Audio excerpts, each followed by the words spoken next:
Ese día, en 1963, se produjo un enfrentamiento armado entre dos facciones internas del ejército argentino. Sí. Los azules y colorados. Unos querían levantarse contra la conducción del ejército y voltear a quien era en ese momento el presidente argentino, presidente de facto, José María Guido.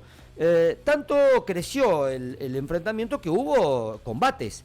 De hecho, en las cercanías de la ciudad de Magdalena, en la provincia de Buenos Aires, hubo enfrentamientos armados, ataques de aviones a tanques de guerra, se produjeron muertos en ese combate. Y esta es parte de la historia que no se contó mucho, pero que está en los libros de historia reciente argentina. ¿Y por qué lo traes a una radio de Justiniano Posse? Porque un pocense participó de esos combates. ¿Un pocense? La verdad yo no tenía conocimiento de esto. Hace poco un familiar del hombre que vamos a presentar ahora nos contó esta historia, sí. y lo fui a visitar. ¿De quién hablamos? Estuvimos charlando un rato largo con José Copari, hombre nacido en Morrison, pero hace ya varias décadas radicado en la Argentina. Era... En Posse. En la Argentina, en Posse, sí. Perdón. Que está en la Argentina, pues vos sabías. José era soldado conscripto, un soldadito que, como los de Malvinas, también le tocó combatir o participar de un combate. Con apenas 20 años, en aquella época el servicio militar se hacía con esa edad, 20 años, los había cumplido hacía poco, y había ingresado al servicio militar a principios de año, y en abril le tocó esta participación en un combate. Él nos contó que era chofer de un semioruga. Bueno, le pasó un montón de cosas, el camión se le paró, un montón de peripecias. José Copari, así nos contó esta historia que no conocíamos y que hoy estamos descubriendo. Una revolución que se llamó el 2 de abril, que mandó encuartelar y salimos en la columna. Y yo era conductor en semioruga y salimos, yo también le presenté en la columna. Resulta que estábamos ahí esperando órdenes, marchando los motores, y empezó a levantar temperatura el mío. El semioruga se reventó una manguera y me mandaron a llevarlo, estaba ahí cerquita nomás, pocas cuadras del cuartel. Apenas salíamos así, o sea que estaba listando la columna de Campo Mayo, y de ahí lo llevé al galpón y me trajeron de vuelta al camión. Iba a traer todo, el camión de la cocina. Ah, de manejar la oruga lo mandaron al camión de la cocina. Sí, me mandaron como chofer auxiliar. Y bueno, los choferes teníamos pistolas, teníamos armamento reglamentario, todo con carga, todo. Y bueno, y salimos y fuimos, ahí llegamos a La Plata, y después vino esa contraorden que de Puerto Belgrano no íbamos a Puerto Belgrano, íbamos a Punta de Indio, otra base aérea ahí en Verónica. Y cuando salimos íbamos bien y empezaron a venir los aviones, eso la 1, las 2 de la madrugada. Salimos a las 12 de ahí de Campana, donde estábamos cenando, y venían los aviones. Un avión largaba un paracaídas con una luz bengala. Es un cartucho que tiene pólvora que hace luz blanca. Claro. Y por detrás venía el otro avión y al medio de la ruta los balazos. ¿Y ustedes estaban ahí en esa ruta? Y íbamos, que sabía que venía el avión atrás. Claro. La columna iba marchando. Nosotros éramos los azules y los otros eran los rojos, los aviones, esa base eran los rojos. Y bueno, y atacó varias veces. Resulta que el camión que teníamos nosotros, el de la cocina, se quedó sin embrague, no entraba el cambio. ¿Y qué hicieron? Y entonces él ponía el cambio y le daba arranque y lo hacía arrancar con el cambio. Y sí, arrancó unas 3-4 veces. Y después se quedó sin batería porque siempre va despacito, moderando, no cargaba. Y seguimos y hasta que tuvimos que perder la columna porque no podíamos hacerlo arrancar más. ¿Quedaron atrás? Nosotros quedamos y la columna se fue. y con nosotros iba yo y otro soldado, porque en el camión de la cocina está la radio comando, la radio que recibe los... Y cada tanto venían a pedir informes, que si había una novedad, si había informes por la radio, y entonces el que manejaba la radio le decía tal y tal cosa. Claro. Y después tuvimos que quedar atrás y la batería no anduvo más, no andaba más. Y quedaron solos, aislados ahí fuera Sí, del pelotón. Y lo que más me llamó la atención, que el sargento ayudante y un principal que estaba con nosotros, nos hizo cruzar un alambrado, la cuneta, había agua, había que cruzarlo al agua a la rodilla, había un maizal ahí, cruzamos el lote de maíz y fuimos a un potrero que había más. ¿A esconderse? Sí, a alejarse de ahí porque pasaban los aviones y, Claro. y nos atacaban y el camión nuestro estaba en la banquina, Claro. la banquina nos pasó el avión allá, ¿Que los vio allá, los encontró? 400 y pico metros de la ruta, allá pasó el avión, tiró la luz y tiraron una bomba esas que explotan y largan las esquirlas todo Sí. alrededor. Nos tapó barro caliente. A mí me saltó la espalda, todo. Pero estábamos cuerpo a tierra. Claro. Cuando sentimos que venía el avión, el principal dice cuerpo a tierra y bueno, todo cuerpo a tierra, estábamos en el agua, había todos charcos. En abril ya estaba fresco. Estaba fresco. ¿Y cómo terminó después la historia? ¿Zafaron? Y la historia que la columna nuestra más adelante iban soldados con metralladora, morteros, tanque de guerra, todo eso. Y cuando venían los aviones, ordenaban fuego libre A los aviones. a los aviones. Varias veces, allá habían pasado varias veces. Y le empezaron a tirar el regimiento completo. Cuando Con la- dijo fuego libre no se sabía, era una de bomba, de explosiones, verá que la columna se había ido más lejos que acá el cruce, más Claro. lejos. Qué sé yo, 20 kilómetros, 15 ¿En kilómetros. algún momento tuvo miedo de que lo mataran? No, nosotros no, pero el sargento ayudante le tiritaba la pera. Estaba... Nosotros teníamos miedo porque no sabíamos qué sé yo, qué fin Claro. ¿Qué fin había? Qué contento que habíamos Y salido. después, ¿cómo terminó la batalla? Sí, lo incendiaban en el aire, los aviones, los tiros. Les pegaban a los aviones, los volteaban. Sí, lo incendiaban en el aire. ¿Eso fue la primera vez que agarraba un arma usted? Porque usted me decía que recién ingresado al servicio. Sí, ya habíamos tenido instrucción, ya la sabíamos manejar. Y lo que les gustaba a los soldados que el FAP... El fusil automático fusil, pesado. Sí, tenía el cargador 20 tiros. Claro.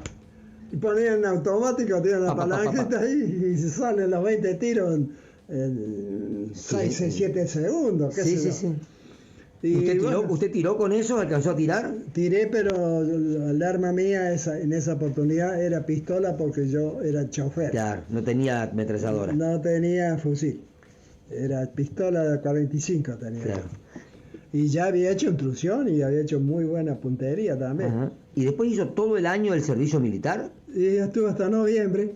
La primera baja fue en noviembre y yo entré en la primera baja. Lo mandaron a la casa y nunca un reconocimiento, nada. Hubo 2 muertos de ¿Compañeros? los cuarteles nuestros. Dos choferes murieron. No era del regimiento del escuadrón mío, pero era del regimiento Campomayo. Ujú. Uno de comando y logístico y otro de escuadrón A, no sé qué. ¿Y Otro usted escuadrón. nunca contó esta historia? ¿Por qué nunca la contó? Porque no había nada que... Es en certificado, sí. Claro, acá me muestra José Sí. un par de certificados, uno de que estuvo en el ejército y otro de que salió con una distinción especial. Sí. Esto es lo único que le dieron cuando Sí. se vinieron de eso. Eso, todo eso nos dieron. Y nos dijeron que con este certificado, si queríamos ser policía, que Podían. presentáramos esto, que entrarían más fácil ¿Y usted nunca quiso? No, nunca, si yo siempre fui al campo, no. volvió del servicio militar y se fue a trabajar al campo de nuevo. Sí, volví al campo de mi padre. ¿Y ahora cómo recuerda, más allá de que no tuvo, decía que no tuvo tanto miedo, cómo lo ve ahora con el paso del tiempo? Sí, uno cuando memoriza todo eso, porque otros soldados también que se quedaron con el vehículo, un semioruga en el camino, también se defendieron como pudieron. Se quedó solo un soldado con el semioruga y no lo podía dejar. Claro. ¿Qué hace? A cuidar la máquina. Estaba a cargo de él. Y entonces había plantas en la orilla y tenía una palita Liliman, que le llaman una palita así, y con eso cortaba rama y lo disfrazó, lo tapó de rama. Lo tapó el tanque con ramas. Al tanque, para que no lo metrallaran o algo. Sí, lo camufló. Y él se escondía ahí abajo también. Sí. ¿Había algún otro soldado de aquí de Pocio, de la zona? Sí, de ¿En ese regimiento, en ese escuadrón? Yo era de Morrison en ese tiempo, no estaba acá. Ah, claro. Yo era de Morrison. Vine a Poce cuando ya tenía 30 años, 31. No. Familiares míos, amigos y familiares, éramos 6 o 7 en el campo mayor. Sí, muchos. Había Taicaón de Ordóñez, Sí. Carvarelli de Morrison, Yenga, que es primo mío también. Y después ahí estuvimos encuartelados 12 días, porque después de esa salida que estuvimos al campo y nos atacaron ahí, un sargento ayudante se nos perdió. Claro, se fue caminando y había agua. Había agua que le daba arriba de la rodilla. No viene que encuentra esos tanques que se usaban antes. Tanque de campo. De campo de hacienda. Sí, un tanque australiano, eso. Y bueno, caminando se metió entre un tanque que le dio el agua acá. ¿Y se quedó ahí? Y no, salió y fue a un campo que estaban haciendo el tambo, ya era las 3, las 4 de la mañana, a pedir ropa, a auxiliarse porque se había puesto frío ya Abril. a esa hora. Y ahí la señora de ahí de esa chacra, con la plancha le secó la ropa, porque ahí él era chiquito y la gente de ahí eran todos grandotes. Y después volvió, pero como a las 2 horas y pico, 3, como a las 3 horas volvió en un jeep con esa gente, con una batería que le regalaron, ese colono le regaló una batería para el camión. Y bueno, entonces le cambiamos la batería, arrancamos y salimos. ¿Y de ahí volvieron enseguida al cuartel? No, de ahí fuimos a Punta de Indio nosotros, más adelante. ¿Siguieron adelante? Y ahí que vimos. Los otros estaban rendidos. Los de los aviones. Una playa grandísima. Y ahí están todos los soldados. Y ahí dormíamos. ¿En carpas? Comíamos nada. ¿En el aire libre? En el aire libre, intemperie. Después nos metieron en un galpón de los aviones. Después de 2 días de haber pasado ahí, fuimos a un galpón de los aviones. Cuando llegamos, aviones quemados, cargamento de un Hércules de esos grandotes, sí, de carga. 4 motores, esas hélices, el motor caído de la ala, porque se quemó, caído de la ala, la hélice enterrada en el pavimento. ¿Y esos eran de los aviones que los habían atacado a ustedes? Claro, y esos aviones que llevaban cargamento para atacarnos a nosotros. Claro. Y eso explotó todo. Claro, con el fuego, con las balas. Era una locura eso, ver eso. Ay, Dios. ¿Qué tal esa que reventó la esquirla y le agarró el brazo? ¿Te acuerdas que te Hay un soldado, esa vez que nos atacaron ahí, que nos tapó de barro, el soldado cocinero, una esquirla de la bomba, le hizo un 7 acá a la ropa y al brazo. Lo llevaron a la enfermería, lo llevaron al hospital y lo trajeron de vuelta. ¿Qué edad tiene? 81. 81, fue hace más de 60 años esto. 60 años justo, sí. Y el cumpleaños lo pasé en cama allá, porque apenas llegamos, al segundo día todo desnudo. Y te ponen una inyección. Una inyección en la columna, Sí, sí. como una fiebre que volaba. No me movía ahí en todo el día, no podía tampoco. Y Claro. era como esa cama de ¿Volvió a verse con alguno de los compañeros de ese momento? ¿Se encontró en algún otro momento? Sí, lo hemos juntado también. Unos amigos Pellegrini de Leones, cuando se casó me invitó, estuvimos juntos, lo hemos visto varias veces. Y después se fue perdiendo, los esparramamos uno por un lado, otro para otro. Esta historia no la sabía, Adrián, no la conocía. Yo tampoco. Tenemos que agradecerle a Sebastián, el nieto de José, que nos contó de esto, y después charlando con José y con Sebastián, nos contó que en una reunión familiar, en una comida de familia, él contó esta historia, algunos de su familia no la conocían. Hace 60 años José participó de ese enfrentamiento armado entre azules y colorados. Aviones de una facción del ejército que ametrallaban a una cadena, a una formación de tierra que iba hacia el sur de la provincia de Buenos Aires. Según algunas informaciones que hemos leído por acá, algunos artículos, murieron alrededor de 20 personas en ese enfrentamiento.